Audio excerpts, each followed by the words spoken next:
During the special company dinner, I sent the divorce letter to my wife and her lover's table, and saw in her eyes the astonishment of someone who hadn't expected to be elegantly unmasked. I stood up silently, left the ring next to the glass, and left. "Now you can toast to the freedom you've both been searching for," I whispered before leaving. The entire room fell silent for a brief second that seemed to freeze time. No one dared say anything. There was no scandal, no shouting, no humiliation, only the weight of the truth, so clear, so irrefutable, that a calm gesture was enough to implode everything she thought was hidden. And I left. Unhurriedly. Without looking back. Because right there, in that moment, I already knew, what united us no longer existed. She just didn't know I knew. She just didn't imagine I would have the strength to face the mirror and tell myself that love, when it turns into a knife, needs to be removed from the chest before it kills from within. And that's exactly what I did. The strangest thing is that all of this had been building for months. The silence, the distant glances, the repeated apologies with the same rehearsal tone, the cancelled dinners, the cell phones face down, the deleted messages, the smell of different perfume on freshly laundered clothes, the easy laughter with strangers, and the coldness with those who were once home. Everything inside me begged for a credible lie, something to tell me I was exaggerating, that it was paranoia, that love still lived there, suffocated perhaps, tired, but alive. But it wasn't. It was dead. And what killed me most was knowing the funeral had gone ahead without me being invited. It took me a while to accept it. Because those who love, deny. Because those who love, try. And I tried. More times than she could count. I hid dark circles under my eyes with coffee, pain with work, tears with rain. I smiled in public and died in silence. I even thought the problem was me. That maybe I'd stopped being interesting. That I'd stopped being man enough. That I'd become invisible in her eyes, while someone out there lit the spark that I, without realizing it, let go. But no. The truth is, she wanted more. She wanted freedom. She wanted something new. She wanted to feel desired again by someone who didn't know her fears, her flaws, her traumas. She wanted to pretend to be someone else. And to do that, she had to kill the one who knew the truest version of her. I remember exactly the day I knew for sure. It wasn't a photo, nor a message. It was the scent of disinterest. The way she looked at me when I entered the room and told her I missed her. The automatic way she replied, "Me too," without even looking at me. It was like kissing a ghost. Sleeping next to an absence. Being married to someone who was already somewhere else, emotionally, physically, morally. And that's when I decided I wasn't going to be a supporting character in my own marriage. That I didn't deserve to live in a movie where the happy ending was reserved for two other characters and I was just the obstacle to be removed. I started planning. Not revenge. I never wanted revenge. I wanted dignity. I wanted to look in the mirror and feel proud of myself. I wanted to walk out the door with my head held high, without having to yell, hit, expose, or humiliate. I didn't want her to pay. I wanted her to realize, in her own time, what she'd thrown away. I wanted silence to speak for me. I wanted absence to hurt more than any imposed presence. And that's exactly what happened. The letter was written calmly. Sharp words, no hate, no drama, just truths. No direct accusations, no dates, no names. Because I knew she would understand every line, every comma, every silence between one sentence and the next. I knew she would read it like someone listening to a sad song they already knew but didn't want to admit it touched them deeply. At the end of the letter, a sentence, "May the freedom you so longed for embrace you with the same intensity with which you gave up our love." I placed the letter in an elegant white envelope, with no return address. And I took it with me to dinner. The company dinner was symbolic. It was the end-of-year party. The celebration of another cycle. Everyone was there. Including him. Her lover. The same one who pretended to greet me in the hallways, who smiled when he passed me as if I were just another teammate. She was beautiful. She was radiant. The kind of glow only those experiencing forbidden love carry in their eyes. I watched. I sat at the table with other colleagues, greeted, laughed, was kind. I waited for the right moment. When I saw them both smiling, exchanging glances, toasting with glasses of sparkling wine, I stood up. I walked to their table, placed the envelope between them, took the ring off my finger, and left it next to her glass. She looked at me, confused. She opened the envelope and began to read. Her smile slowly faded. He read it too. He turned pale. I simply said, without raising my voice, "Now you can toast to the freedom you've been searching for so long." And I left. That was the end. The end of her with me. The end of what we once were. But it wasn't my end. It was my new beginning. The following days were difficult. The pain didn't disappear immediately. But peace began to appear. First slowly, then more strongly. I began to wake up with more ease.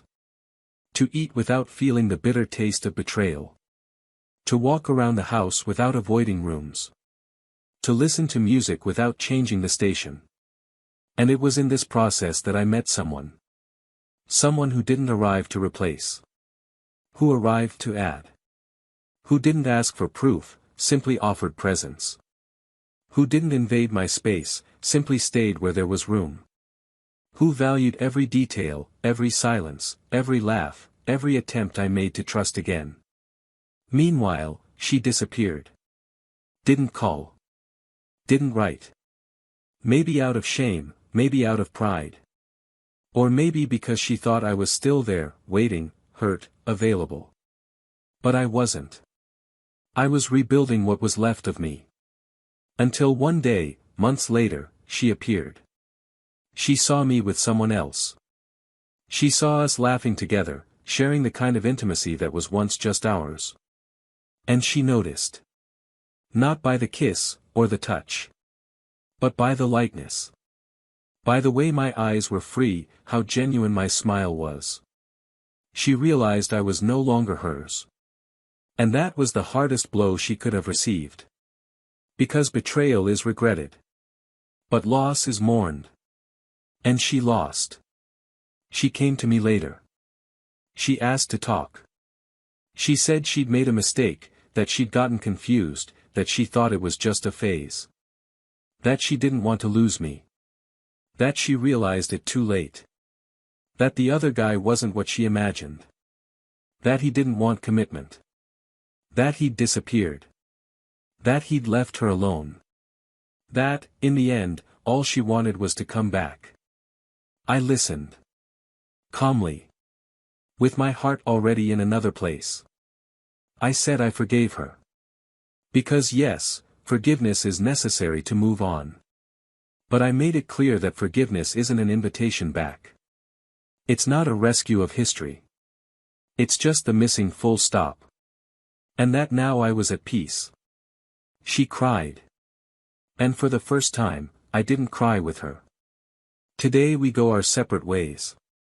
And I finally found peace in the arms of someone who understands that loyalty isn't an obligation, it's a choice. Someone who doesn't lie when they look into my eyes. Someone who knows the difference between love and desire.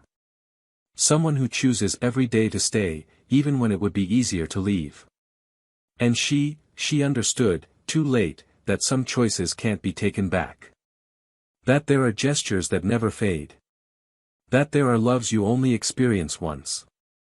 And that, when you lose someone, it's not the other person who leaves, it's your heart that closes the door. But fate has its ironies.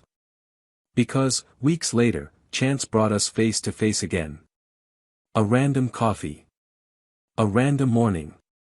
Me coming in, her leaving. Alone. She saw me. And smiled, awkwardly. I smiled back, politely. And I held the hand of the person next to me. There was no conversation. There was no hug. There was just a look. And in that look, an abyss of everything we were, of what we are no longer, and of what we will never be again. She passed.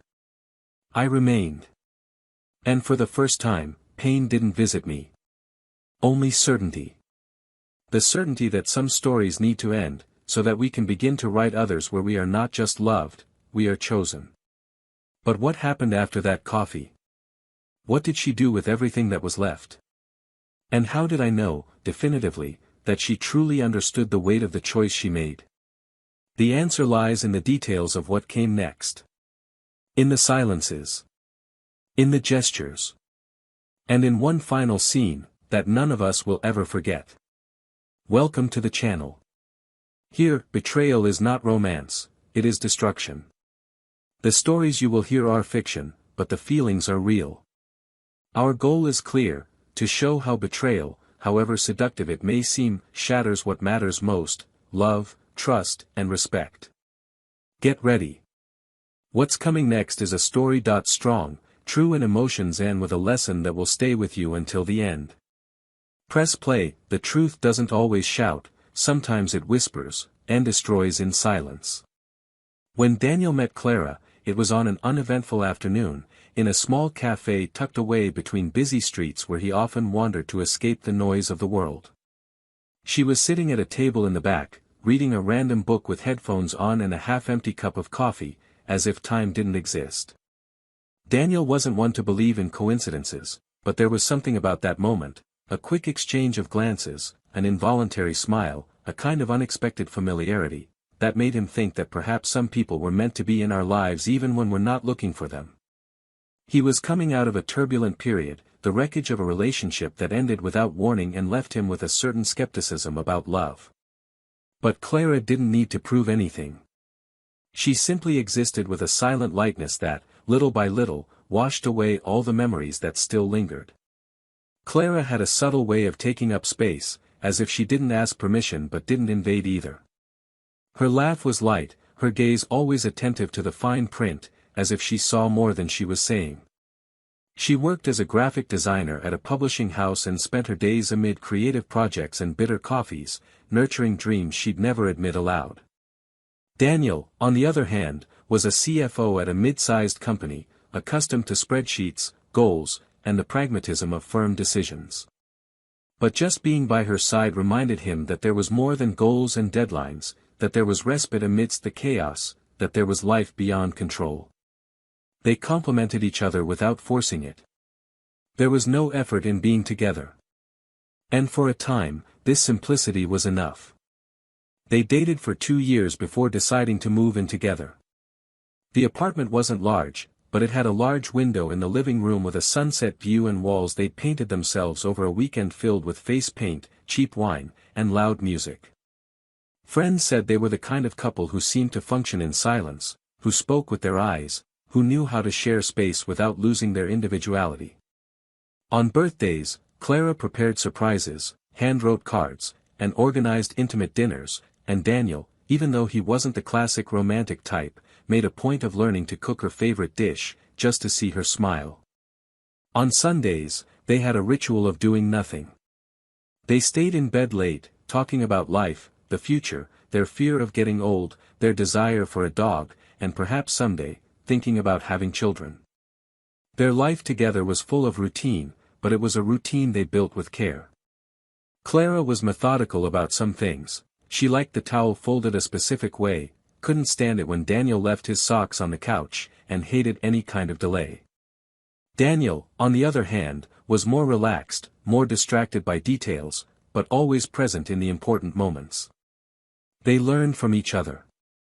There were arguments, of course, as in any real relationship, but they both had an almost mature ability to resolve them without exploding, to talk without hurting.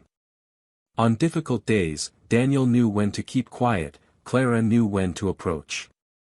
They were good for each other, and this was evident even in the smallest gestures, the way she straightened his tie before leaving, or the way he put a blanket over her on cold mornings.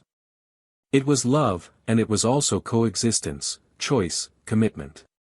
Clara's parents had been separated for years, so she was always wary of repeating stories.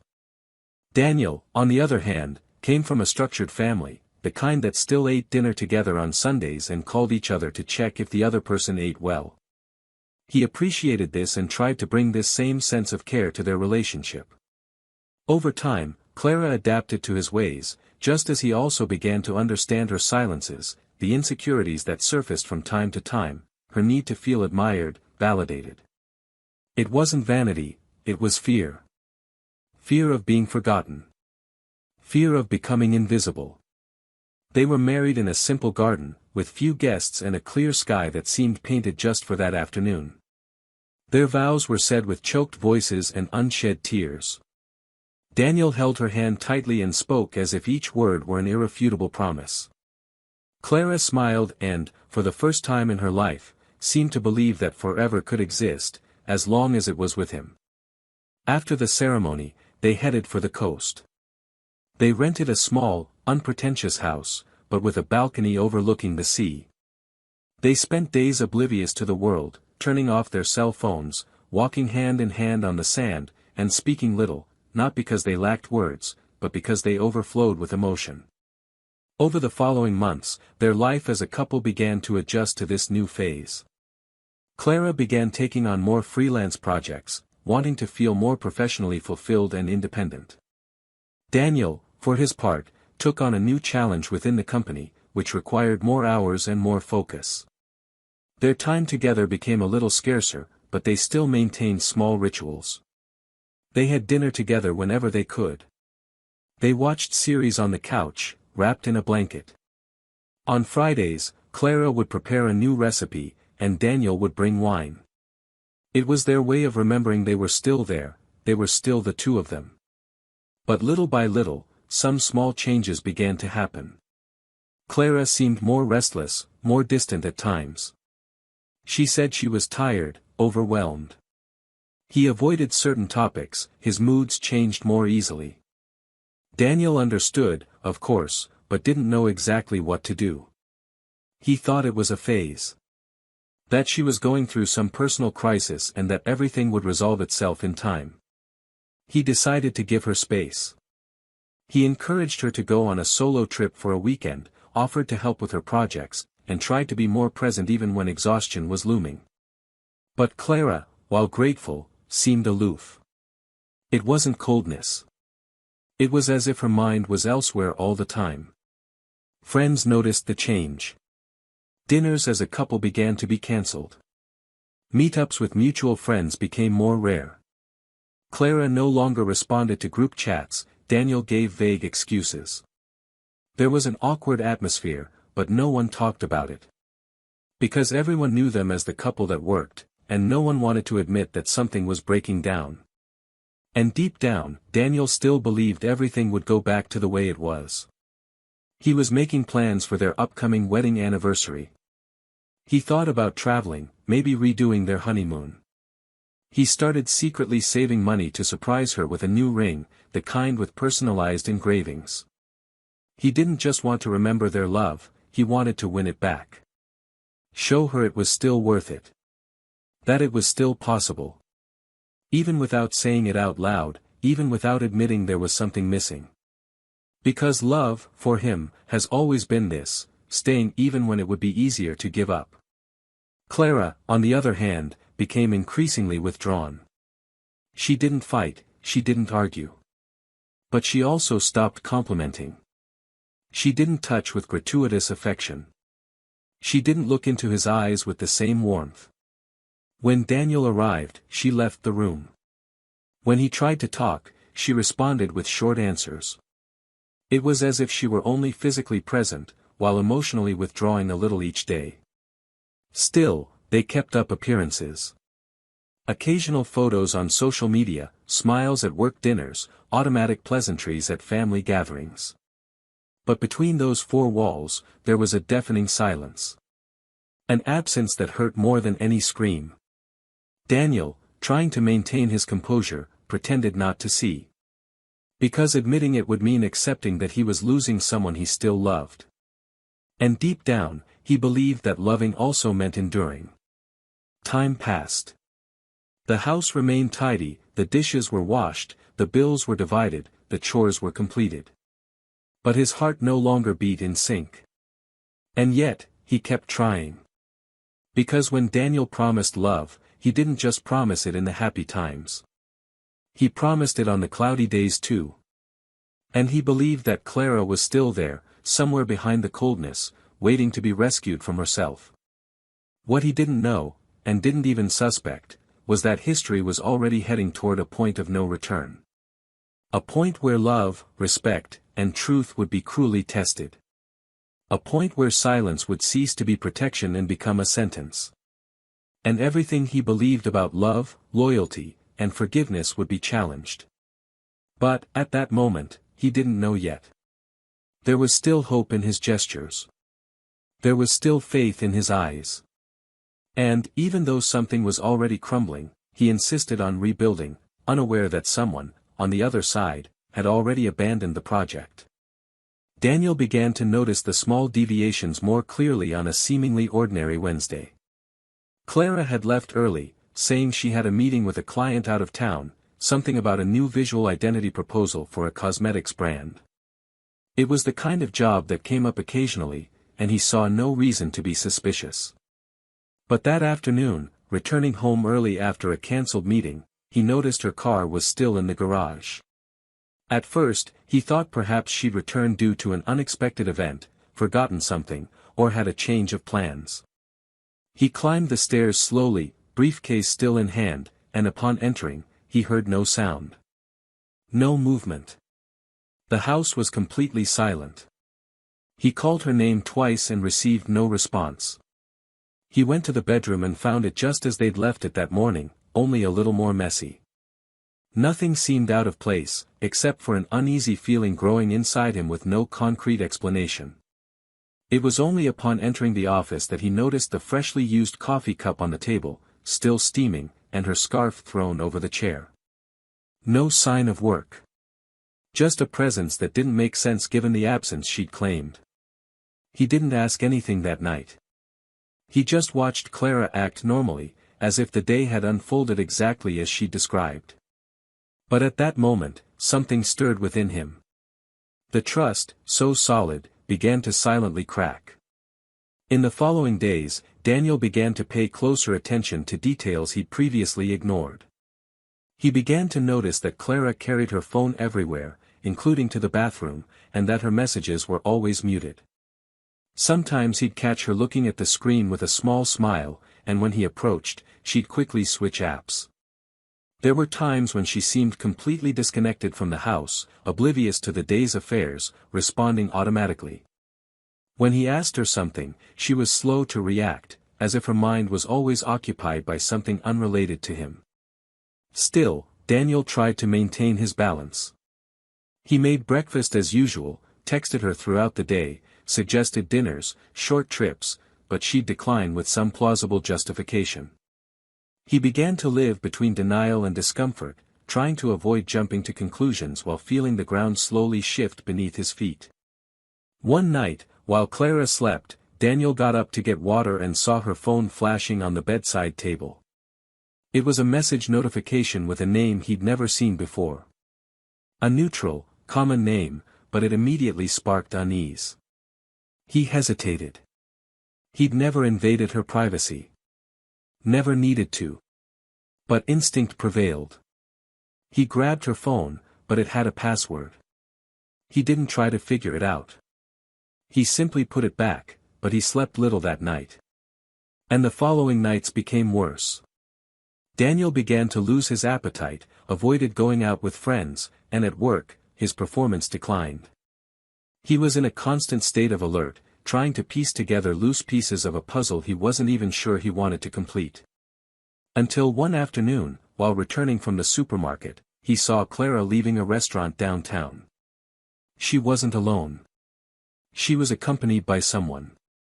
A tall man, shirt tucked into his arms, an easy smile. They were leaving laughing, too close. They didn't actually touch, but there was something in their body language that hurt more than an explicit hug. Daniel stopped the car a few meters away, his hands trembling, his heart racing. He wanted to believe it was a coincidence, that it could be a friend, a coworker. But something about the way she looked at him, the way she turned her head to laugh at something he said, was all too familiar. It was the look she'd given him once. She left unseen. She said nothing that night. Or the next.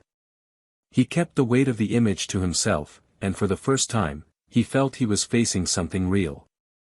In the days that followed, Daniel began to observe Clara's schedule more closely. He noticed she returned later on Mondays and Wednesdays, days when she claimed to have external meetings. He began to leave questions unanswered, trying to observe her reactions, her eyes, her hands, her body. Clara responded as calmly as ever, but now there was a slight discomfort in the back of her voice. And the more he tried to get closer, the further she retreated. Until one Saturday, while rummaging through one of the living room drawers looking for a charger, Daniel found an open gift box with a men's watch inside, still with the tag on. It wasn't his birthday. There was no anniversary. And when he asked, Clara hesitated. She said it was for a friend's brother, made up a name, an excuse too weak to be convincing. He simply nodded, but inside, the pain gripped him tightly. It was then that he decided to confirm. With the help of a childhood friend, he began discreetly investigating. Not for revenge, but for sanity. He needed to know if he was going crazy or if his intuition was right. And unfortunately, he was. The messages came first, captured by simple software. Then came the photos. Lunches, discreet coffee dates, quick outings after work. Everything meticulously hidden by Clara, who still slept beside him every night as if nothing were happening. Daniel didn't cry. Not then. He only felt a sharp chill spread through his body. A mixture of anger, sadness, and a dull shame at having been deceived in his own home. But he didn't scream, didn't confront, didn't break anything. You simply withdrew emotionally. In the following days, he began to observe her with new eyes. Every gesture, every word, every excuse now carried a new weight. And with this renewed perspective, he realized she wasn't the same either. Clara wore more makeup, spent more time in front of the mirror, wore different clothes, and perfumed herself with fragrances she hadn't used often before. Her laughter, once rare, now escaped more easily, but not to him. Daniel realized he had lost not only his marriage, but the intimacy, the complicity, the exclusivity of being someone's safe place. Even so, he acted with dignity. He began to pack his things little by little, calmly planning his exit. He wouldn't make a scene. He wanted to leave gracefully, even while bleeding inside. Then the invitation to the company dinner arrived. A formal event, all couples invited, a night of celebration, speeches, and toasts. Clara suggested they go together, saying it would be important to keep up appearances. Daniel, calm, accepted. Deep down, he knew it would be the last time they would be side by side under the same social roof. It was there that he would choose the end. And he spent days preparing the letter. A precise, elegant, hate-free letter. He wrote and rewrote. He considered each sentence as if he were crafting a goodbye that needed to be remembered not for its scandal, but for its silent impact. On the night of the dinner, Daniel donned his best suit, shaved carefully, and perfumed himself with the same scent he'd worn on his wedding day. Clara, stunning, wore a dress he'd never seen before. He said it was new, bought especially for that night. She smiled more than usual. She chatted with everyone, as if she were at the height of something that no longer included him. They sat at separate tables, as was customary at the event. He watched her from afar, with the look of someone who already knew too much. And when she approached to find him, asking him to come to her table for a toast with colleagues, he smiled. He walked over. He placed the envelope between their glasses, removed the ring from his finger, and placed it next to her glass. She looked at him, confused. He simply said, in a low, firm voice, "Now you can toast to the freedom you've been searching for," and turned away. He left without haste, leaving behind not just a marriage, but a story that, even though it had ended, deserved a worthy ending. As she walked outside, the sound of silverware stopped for a few seconds. And in that brief silence, Clara knew something inside her had been ripped beyond repair. The envelope still in her hands weighed more than any argument she could muster. As she opened the letter, her eyes filled with tears, not from shame, but from the way she'd been exposed without a single harsh word. And in that moment, between shock and denial, her lover looked away, uncomfortable. Nothing was said between them. There was nothing to say. Only the realization that everything had been discovered. Everything except one detail. A detail Daniel still kept hidden. A detail that would change the course of everything they thought they knew until that moment. A detail that would be revealed very soon. In the days following dinner, Clara disappeared from view. No message, no call, no attempt at explanation or direct contact. The silence, which had previously hurt Daniel, now only confirmed everything. She had made her choice, and he, his. The house remained untouched for a few weeks until he decided to gather his last belongings. He had moved to a smaller, simpler, but peaceful apartment. Her scent was no longer on the pillows, nor the echo of her footsteps shuffling down the hallway. The new home was silent, but not suffocating. It was his, whole. He no longer needed to mince words, nor smiles, nor his pain. He began to rebuild his habits, his routine, and over time, even his own reflection looked different in the mirror. More solid, more serene, more whole. What remained of him after the fall was, strangely, what had always been there, but now free of illusions. Clara, however, faced a much crueler mirror. The first few days after dinner were spent escaping. She spent nights at a friend's house, crying silently, unable to even explain what she felt. It wasn't just regret. It was the weight of silent contempt. Daniel's gaze, which held no resentment, but a kind of indifference that was more heartbreaking than any anger. Her lover, who had once seemed like a haven of escape, no longer displayed the same likeness. After dinner, he walked away as easily as he'd entered. He said he didn't want to get involved in that kind of situation, that he didn't want to be the other in anyone's story, and that she had taken it too far. It was clear he was more concerned with his own reputation than with any feelings she might have. And the last thing he said to Clara before leaving was that she needed to sort out her mess on her own. Clara, suddenly, had no one. Days turned into weeks, and inevitably, she decided to look for Daniel. She showed up at the entrance of the new building unannounced, her hair tied up haphazardly, her face drawn, and the tired eyes of someone who hadn't slept. Daniel was coming home from work, saw her name on the intercom, and hesitated for a few seconds. But he answered. He went downstairs. He opened the gate without saying anything and stopped in front of her. The silence was a body between them. Clara tried to smile, but failed. She asked to talk, said she needed 5 minutes. He led her to the sidewalk, without inviting her up. They stood there, surrounded by passing cars and people who didn't know what was happening between them. She took a deep breath before saying anything. She began by talking about how sorry she was, how she'd let herself be overcome by a moment of doubt, how she hadn't expected him to find out that way, but now she saw clearly the enormity of her mistake. She spoke between long pauses, as if the air wasn't enough to sustain each word. She said she'd lost the only man who truly knew her, who understood her in silence, who built a future with her without needing to make promises. Daniel just listened. His face calm but distant. He didn't interrupt. He didn't confirm. He didn't react. And that made her tremble inside. Until, with a broken voice, she said she wanted to go back. That she was willing to start over. That she knew she didn't deserve it, but that if he accepted, she would do everything differently. At that moment, Daniel looked at her deeply for the first time. The silence stretched, long, heavy. And then, he responded quietly but firmly. He said he forgave her. Because he needed to let go of the resentment. But there was no going back. Because the love that existed there had died the moment she decided to put someone else between them. She said that what she had destroyed wasn't just his trust, but her own.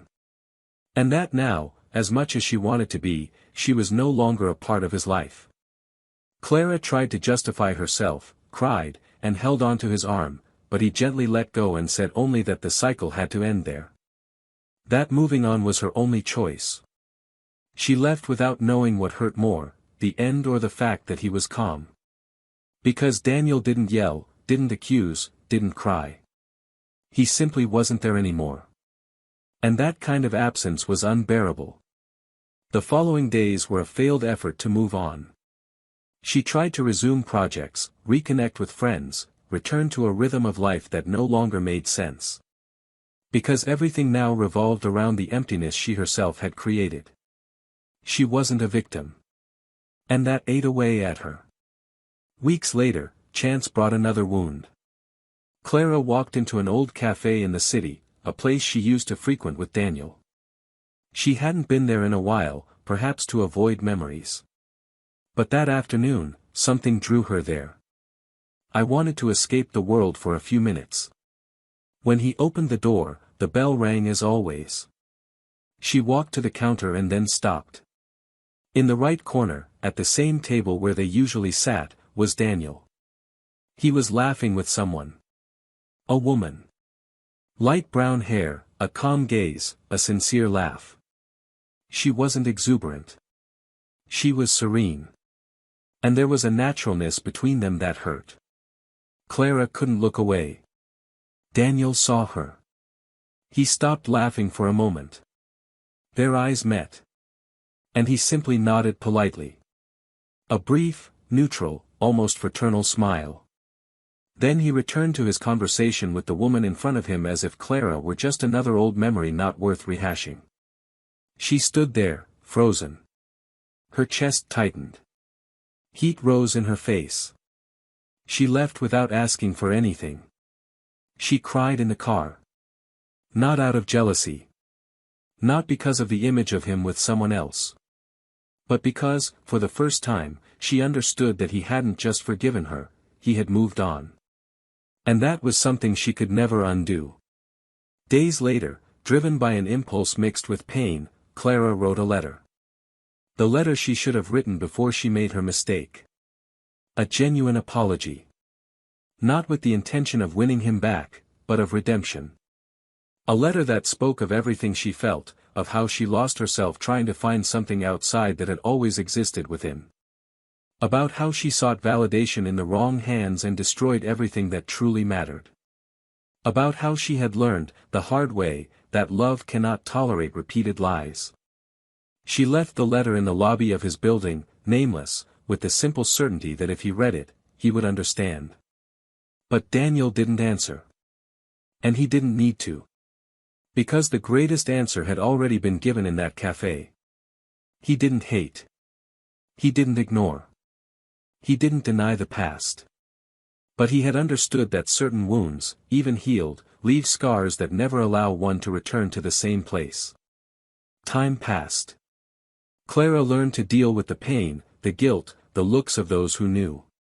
She tried to rebuild her life. But nothing had the same lightness. Nothing had the same depth. Because Daniel was more than a partner. He was home. He was peace. And when she chose to leave, she didn't realize that some doors, once closed, never open again.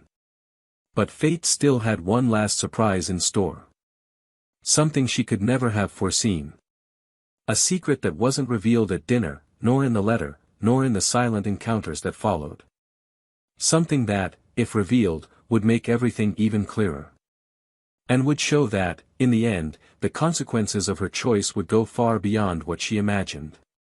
Far beyond what she was prepared to bear. A few weeks later, in the middle of autumn, when the leaves piled up on the sidewalks as if time insisted on visually recording everything that fell and never returned, Clara decided, for the last time, to seek out Daniel. There was no promise of reconciliation or return. She knew that.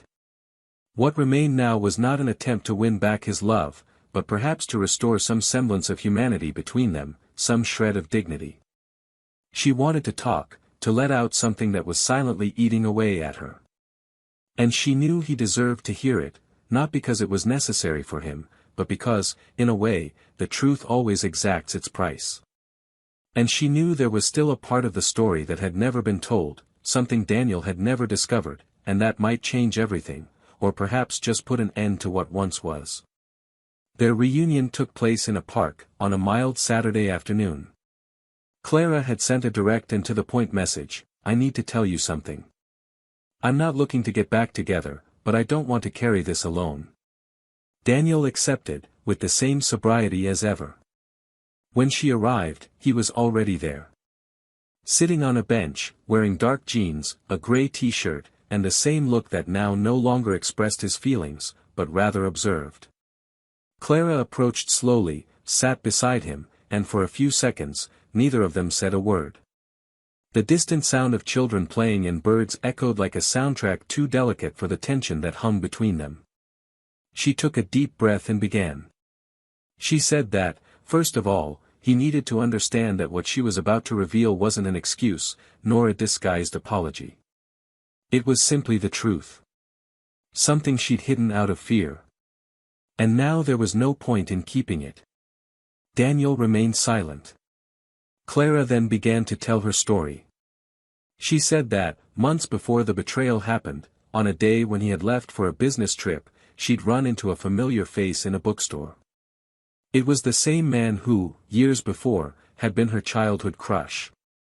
Someone she'd known even before Daniel entered her life, an unresolved love that had been suspended in time, interrupted by immature decisions, but somehow never completely buried.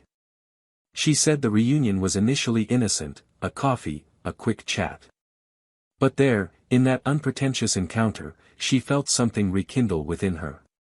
It wasn't love, she said honestly, but the dangerous taste of what was left unfinished. And it was this feeling that unhinged her. She said she wasn't looking for a second chance with the past, but rather wanted to understand why that reunion had shaken her so. And in the process of trying to understand, she began to distance herself emotionally from the present. That's how she began to distance herself from Daniel, to act indifferently, to search outside for an excuse that might explain the emptiness growing inside her. But then, she said, came the worst part. There was a night, a few weeks before the company dinner, when she and her former love met again, and he, already weakened by a recent separation, talked about everything that could have been between them if time hadn't taken everything. It was an intense conversation, full of distorted memories, romanticizations of an idealized past. Clear, confused, and vulnerable, she fell into the emotional trap of that moment. They slept together. Not out of passion, but to escape. And it was in that moment that everything shattered inside her. She knew it wasn't love. She knew there was nothing real there. But it was too late. Too late to go back and still be who she was for Daniel. Too late to rescue the woman he loved. Daniel continued listening. His gaze was steady, his jaw clenched, but he didn't interrupt.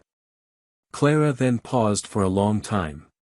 The words that were to come seemed to hurt more than anything else she had said so far. She said that the morning after that night, as she was driving home with her heart in tatters, she logged into her email and found a message Daniel had scheduled to be sent that day. It was a hotel reservation confirmation for a special weekend, at a place they had planned to go months before, with a note from the reservation system, "Wedding anniversary, room with a view, please." Clara froze.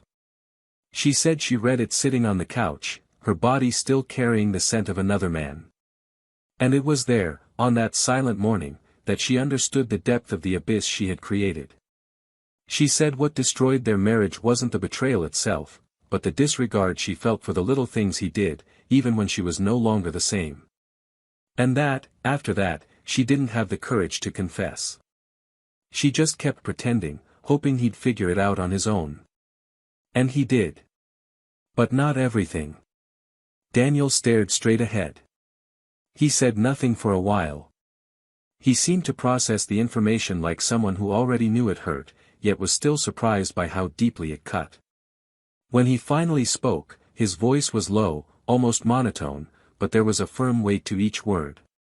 He said he already knew about the betrayal, knew about the encounters, even knew the other man's face. But he didn't know, and this was what hurt him most, that she saw him still trying. That she read that reserve. That she had the chance to choose to go back, to stop, and yet she still went ahead. Daniel said that this, more than any physical act, was what killed him inside. Her lack of hesitation. Her silence in the face of his attempt to love again. Clara was crying now, without restraint. She said she hated having been weak, that she would regret for the rest of her life having confused intensity with truth.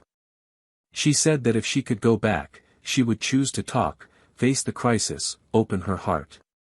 But now she knew there was no way to undo what was said with actions. Daniel watched her with teary eyes, but he didn't cry. He said that understanding all of this now didn't change the past, but it did explain the whole left. He said there was no longer anger, but a scar that throbbed every time he remembered where everything could have ended if she had only spoken the truth when there was still time. The sun began to set slowly. The orange light of late afternoon tinged their faces with an inevitable melancholy. Clara held her hands as if they could stop the world from falling apart. Daniel then stood. He looked at her for a few seconds and told her that this was the last time. That he was grateful for telling her, that he wanted her to move on, to forgive herself. But now he needed to experience something new. Something clean. Something that wouldn't have to be rebuilt on ruins. She nodded, too weak for words. He turned and left. Clara stood there. Alone. For the second time, she watched Daniel leave. But this time, unlike dinner, it wasn't just an exit. It was an ending she herself confirmed with every word she spoke. And as she watched him walk away, she finally understood that the true punishment for betrayal wasn't the end of the relationship. It was seeing the other person find peace, love, and dignity, while she would forever carry the memory of what she destroyed by failing to appreciate it while it still existed. And what Daniel never knew, and perhaps never needed to know, is that, days after that reunion in the park, Clara returned to the bookstore where everything had begun again. She sat in the same cafe, ordered the same tea, and stared out the window for almost an hour. When she left an envelope on the counter. Inside was a printed, unsigned text. A rant. A regret. A confession. The title was simple, "The Day I Betrayed the Only Person Who Truly Loved Me." And there, between the lines, she immortalized the only thing she could still do, transform the pain into memory, so that she would never again forget how hard it is to lose a true love for choices that seemed harmless at first, but which carry consequences that no apology can erase. The days following their encounter in the park seemed to move at different speeds for each of them. Clara began to walk as if dragging her own body, her shoulders hunched not by the weight of bags or commitments, but by a more invisible, cruel burden. There was an exhaustion in her gaze that wasn't physical. A kind of nameless emptiness, as if words had lost their purpose in the face of the final silence she heard that afternoon. She would wake late, her eyes heavy from a restless sleep, stare at the ceiling for long minutes, and remain there, between sleep and regret, trying to understand how one reaches the point of destroying the only thing that made sense. On the days she could get up, she avoided the places they frequented together, but she couldn't avoid the thoughts that took her to those same places, now haunted by memories of a happiness she couldn't preserve. Every corner of the city held a memory of her with him, and the cruelest thing was that, even in the happy memories, there was now pain. Daniel, despite his demonstrated serenity, was also facing his own kind of grief. But it was different. His was a guilt-free grief, the grief of someone who did everything they could and still had to accept the loss. The difference was in the weight. While Clara wallowed in guilt, Daniel fluctuated between phases of starting over. He had good days and not so good ones. At times, he still felt her absence in his automatic gestures, like making 2 cups of coffee without realizing it or searching for a familiar perfume in the supermarket aisle, but instead of anger, what he felt was an honest longing for the good times he had experienced. He no longer held a grudge. He had overcome the indignation phase. The pain was no longer a dagger in his chest, it was just a scar that burned with the cold wind of memory. During this time, his connection with Anna, the woman he'd been seen with at the cafe, began to deepen. It wasn't an overwhelming love, the kind that comes like a storm. It was something slow, gentle, like a tide that rises slowly and, before you know it, has already washed over everything around it. Anna was different. She had her own pace. She never asked Daniel to forget the past, never demanded space, simply being present when he needed it and respecting his silence when the world weighed on her. She understood that true love isn't imposed, it's offered. And it was in this atmosphere of lightness and emotional maturity that he finally began to rebuild his idea of a relationship. But while Daniel was starting over, Clara was plunged into the deepest dilemma of her life. Her friends began to drift away, some unsure of how to handle the situation, others judging her choices. At work, she no longer produced with the same clarity and creativity. Her mind was always absent, distracted by possibilities that hadn't materialized. At home, the silence was even denser. No song sounded right. No series held her attention. No conversation was enough. It was as if her life had entered a state of waiting that she couldn't end. The worst part wasn't the regret itself, but the fact that it wasn't accompanied by the possibility of repair. She wanted to go back in time. She wanted to scream at the version of herself that believed she could play with risk and come out unscathed. But time, that merciless judge, just watched. It was on one of those gray afternoons that Clara found herself sitting before a blank sheet of paper once again. It wasn't just another letter to Daniel. It was a kind of confession to herself. An attempt to face herself as she was, without filters, without excuses, without the self-deception that had plagued her for so long. She wrote about her insecurities, about the fear of being ordinary, about vanity disguised as freedom, about the absurd feeling of being trapped even when she was with someone who loved her deeply. She said her greatest mistake was confusing the boredom of stability with the absence of love. That she thought she needed to rediscover herself, but she chose the most destructive path. And that, in trying to prove something to herself, she ended up giving up the only certainty she had. Meanwhile, Daniel continued on. He had decided to travel with Anna. A short trip, to a rural area where he could disconnect from the world for a while. It was one of those getaways he used to dream of taking with Clara, but which were always postponed. And now, even with memories intertwined, he decided not to let the past prevent him from living in the present. The road was quiet, Anna played soft music on the radio, and the two spoke unhurriedly, as if each word were a seed thrown into the wind. Daniel didn't talk about Clara. And Anna never asked. Because they knew there was no need to force closure. Every silence said more than any explanation. And, for the first time in a long time, he slept away from home without waking in the middle of the night. It was a sign of healing. Back in the city, Clara was invited by a former colleague to speak at a small design and creativity event. It was a simple invitation, but she accepted. You needed to reconnect with something that made sense. During the presentation, he talked about processes, visual identity, and creative intuition. But, without realizing it, he began to delve into a more emotional realm. He said that sometimes the greatest ruptures come from within. That destroying one's own project is easier than taking responsibility for it. And in the end, when everyone applauded, she felt something she hadn't felt in months, recognition. Not for being someone's ex. But for being herself. Even hurt. Even stained by bad choices, there was still something valuable inside. In the following days, Clara began to rebuild herself silently. Not as someone who expects forgiveness. But as someone who accepts that life goes on, even with mistakes. She began to study more, write more, reconnect with people who didn't know her solely for her failure. She tried to remember who she was before losing herself in that relationship. And, curiously, she found peace in unexpected places, in helping an elderly neighbor with groceries, in adopting a rescue puppy, in teaching design to vulnerable teenagers. The pain was still there, but now she lived with a sense of active responsibility.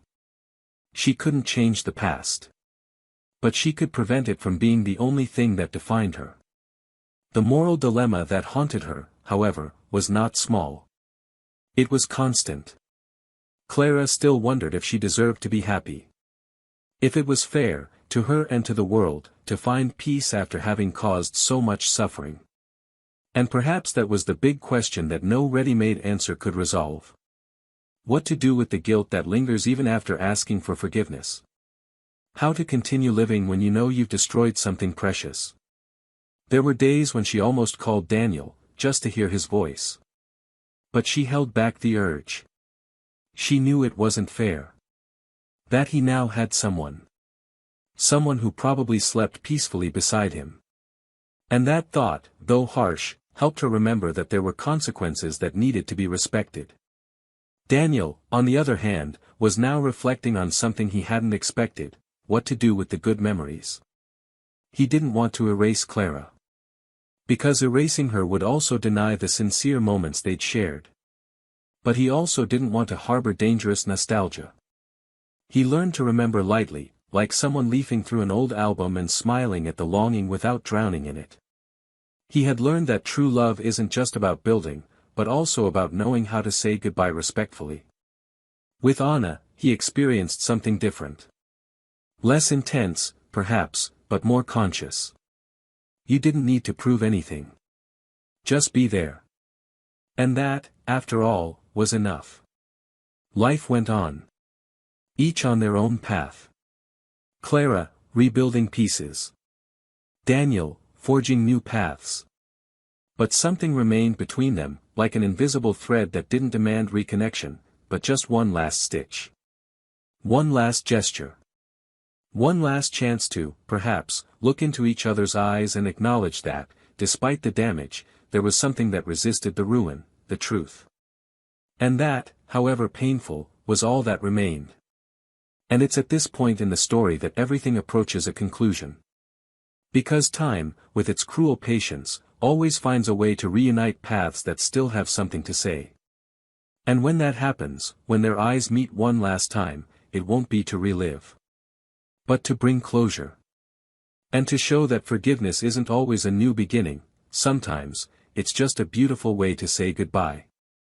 Autumn crept in unbidden, tinging the streets with golden hues and a constant chill that forced coats and longer silences.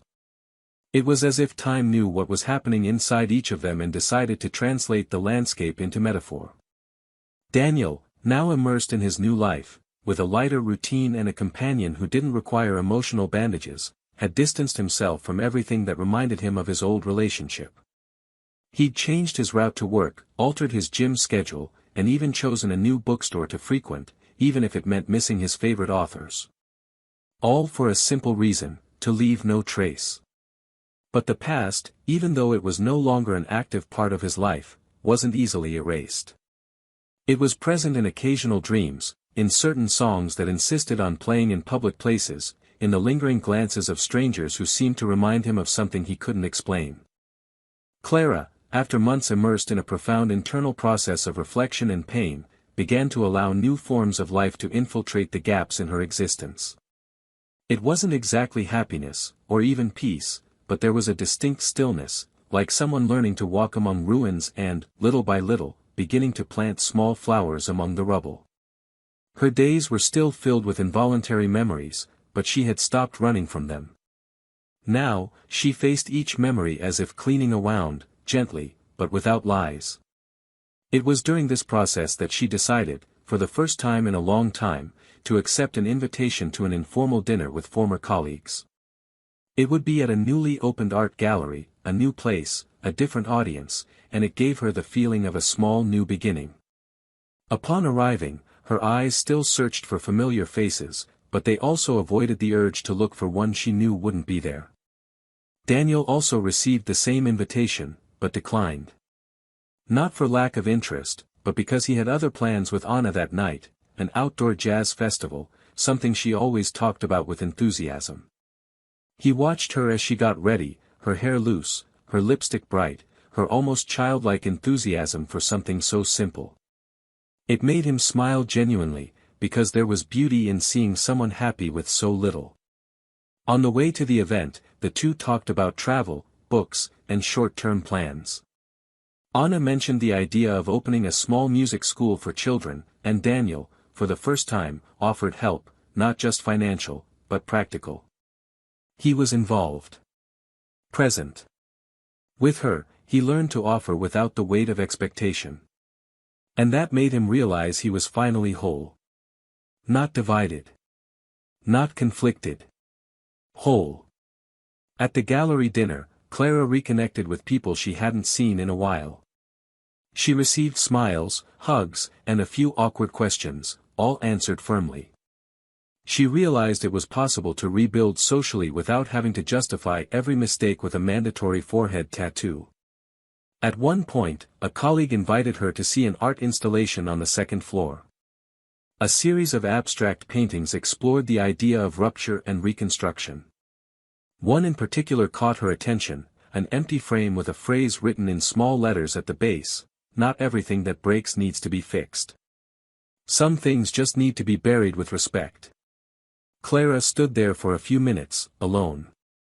The phrase seemed to touch her in a way no therapy or confession had.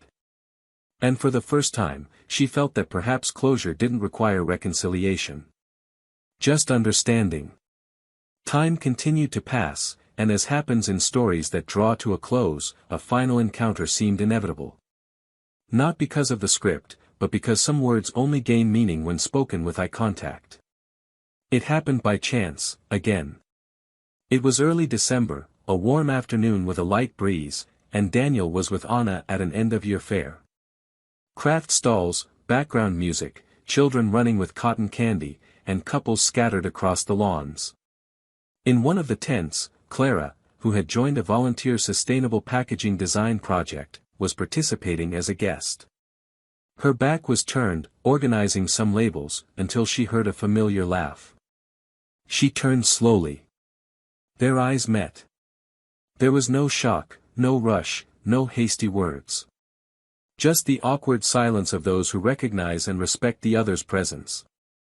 Daniel smiled slightly, without letting Anna realize the magnitude of the moment. Clara smiled back, gently. And for a few seconds, everything seemed suspended. There was no more hurt. Just a story that, even with its flaws, didn't need to be erased. That night, Daniel returned home in silence. Anna noticed the change in his tone but didn't ask. Instead, she put on some light music and said she would make tea. He watched her in the kitchen, the fluidity of her movements, the naturalness with which she took care of the little things. He thought of Clara, but not with desire or longing. He thought with a kind of silent gratitude. Because, despite everything, she had been the bridge to that new path. He considered writing a letter. Not to send, but to himself. A record of the definitive closure. He sat at the table, opened the dark-covered notebook he kept for deeper thoughts, and began to write. He spoke of growth, of pain, of choices. He said he had learned that not all love survives the truth, and that sometimes true love lies in letting the other go without carrying a grudge. That forgiving wasn't forgetting, but accepting the place the story should occupy. Clara, for her part, spent the following days absorbing the impact of that brief reunion. She no longer felt the need to recover what she'd lost, but rather the responsibility to care for what was left of her after everything. One night, sitting on the couch with her son in her lap, she reread the old letters she'd written but never sent. She tore some up. She kept others. And with a pen, she wrote on the back of a sheet, "He was the most beautiful and most difficult lesson of my life. And I was the storm in his summer." He put it in a box, locked it, and put it in the back of the closet. Not like someone hiding something, but like someone deciding it's time to close a door. As December progressed, each of them forged new connections with life.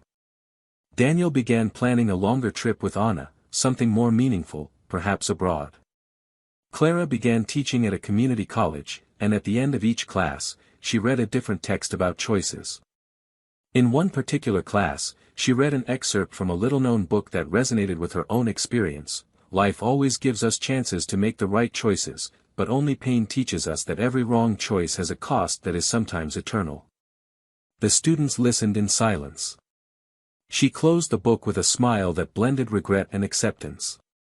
It was December. The year was ending. And with it, the last remnants of a story that began with promises and ended in silence. But somehow, they had both managed to find a way to carry on. With scars, yes. But with dignity. And even if they would never again share the same table, the same roof, or the same future, there was a tacit agreement between them, that what they had experienced, however wounded, deserved to be remembered with respect. And that, in the end, the greatest love is perhaps precisely the one that knows when it's time to let go. Because holding on out of pride never saved anyone. But letting go with understanding, that is the true act of love. And with this understanding, they both moved on. Onward. But never in the same way. In the early days of the new year, as the city slowly returned to its routine, Daniel and Anna embarked on a short trip to the coast, where the sea crashed against the rocks with just the right force to reflect each person's inner state. It was a leisurely trip, without much planning, made for breathing.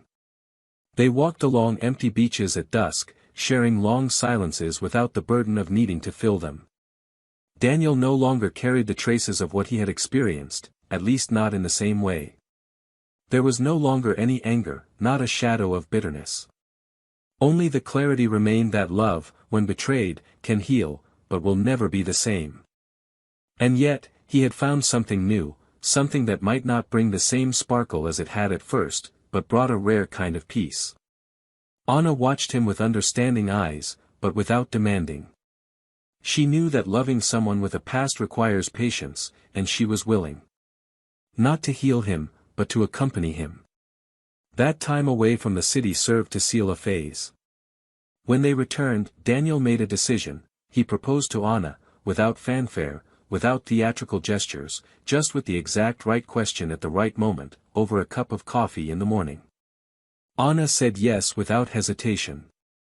And in that moment, Daniel felt that, even though he had lost something immense in the past, he had gained something equally valuable in the present.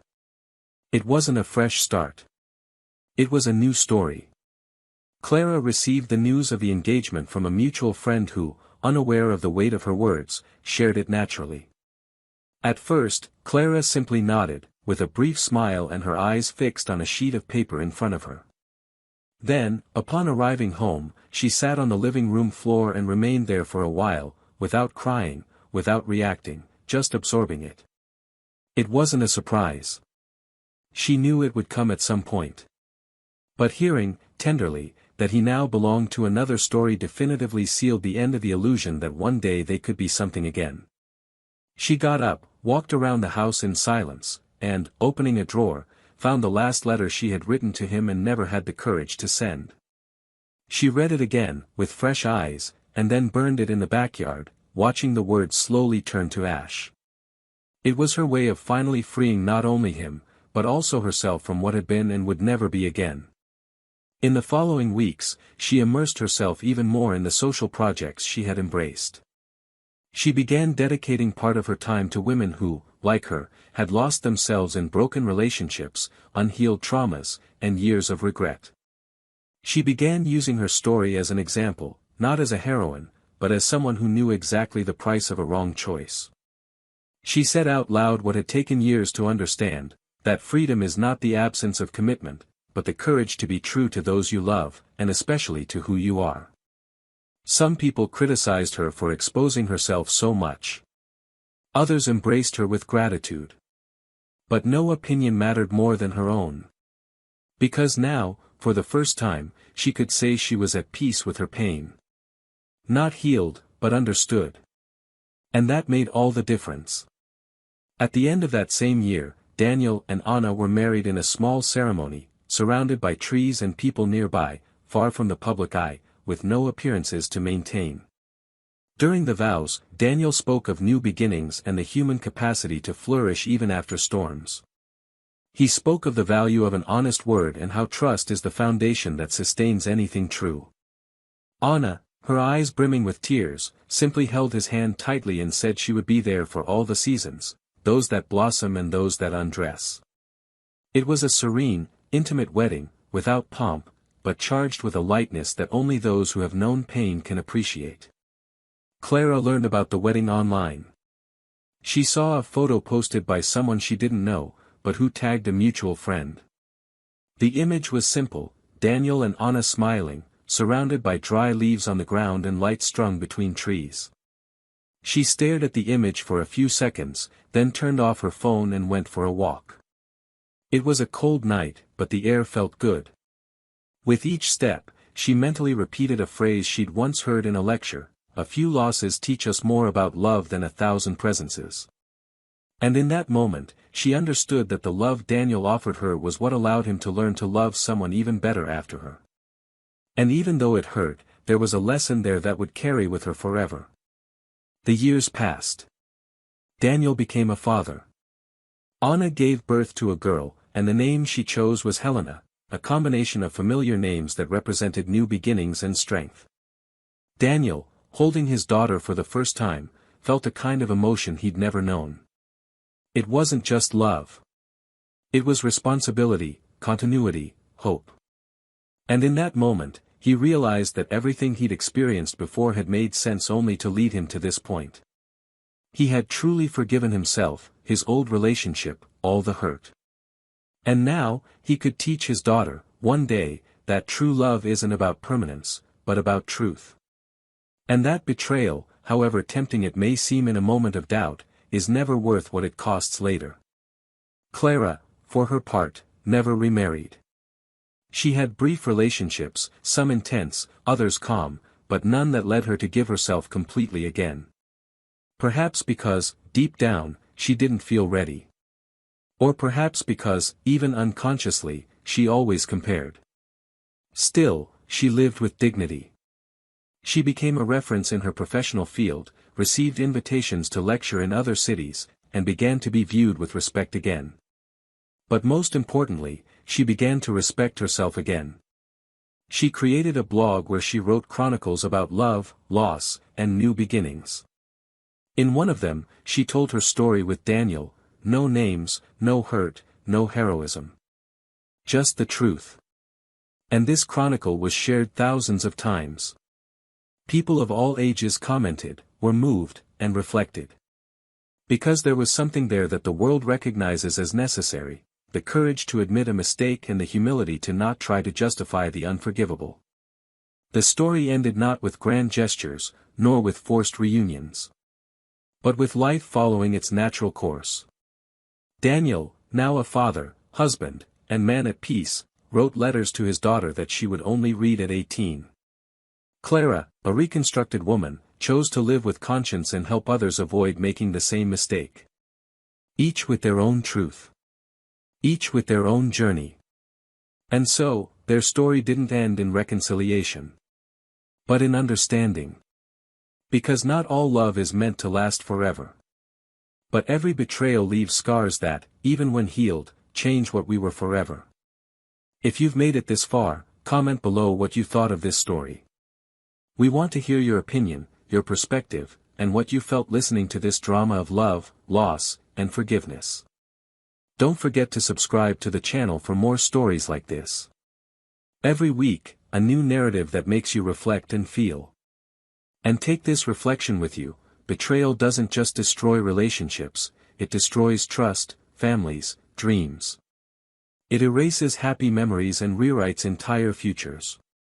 It rips the truth from the eyes of those who believed and replaces it with doubts that echo for years. So, never deceive yourself. No adventure is worth what true love can build over a lifetime. This channel does not support, encourage, or romanticize any type of betrayal. Our purpose is to show, with each story, the weight of bad choices and the value of respect within any relationship. Until the next story.